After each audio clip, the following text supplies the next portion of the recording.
Bonjour et bienvenue sur autoplus.fr. Aujourd'hui, nous allons découvrir ensemble cette R5 prototype. Vous vous en souvenez certainement, ça a été la belle surprise de ce début d'année lorsque Luca Di Meo, le boss de chez Renault, a dévoilé ce nouveau modèle qui a vocation à devenir un modèle de série.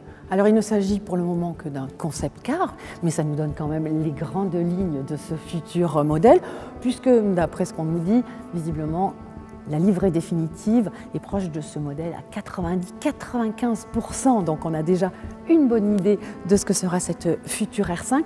Et quand je parle d'un prototype, c'est vraiment un prototype parce qu'il n'y a même pas d'intérieur. Mais rien qu'avec la carrosserie, on va avoir pas mal de choses à dire. Et pour ce faire, je vais accueillir François Leboine, qui est le responsable des concept cars chez Renault et qui fait partie de l'équipe de design.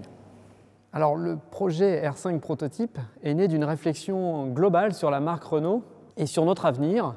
On a décidé d'aller puiser dans notre passé pour aller rechercher ce qui faisait la force de certains produits et de les propulser dans un avenir proche. Alors, la R5 de Renault est effectivement le véhicule qui contient de façon emblématique le plus d'éléments de la marque Renault. À la fois beaucoup d'éléments de modernité pour son époque en termes d'architecture, d'innovation, et aussi beaucoup d'éléments de jovialité de la marque, c'est-à-dire beaucoup de positivité qu'il fallait à tout prix qu'on réinjecte dans les objets d'aujourd'hui, et notamment dans ce prototype.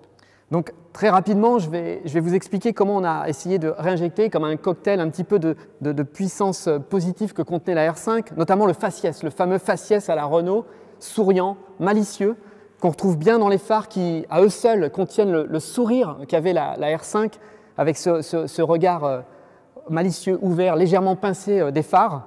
On retrouve aussi dans la calandre des optiques basses qui rappellent en fait les optiques additionnelles des cibiers de la R5 Alpine. On va retrouver graphiquement le fameux sourire symbolique du bouclier plastique de la R5. Voilà, autant d'éléments très marquants de la R5 et bien sûr les petites joues qu'on retrouvait aussi sur Twingo et sur R5 qui marquaient ce sourire jovial un peu comme des fossettes sur le côté de la voiture qu'on a reconstruit avec les oreilles de roue plaquées contre le phare. Notre prototype contient toutes les époques qu'a généré la R5. La R5 d'origine, la Super 5, la GT Turbo et même la R5 Turbo. On a essayé de composer un véhicule à partir de tous ces éléments graphiques et de les réinterpréter et de les propulser une fois de plus dans une voiture de demain. Ça a donné finalement cette construction très typique de la R5 avec une ligne de ceinture qui vient un peu comme un yin et un yang, être rééquilibré par la ligne de toit qu'on a interprétée ici par le jonc rouge et la ligne de ceinture. Donc on trouve bien cette identité graphique de la R5.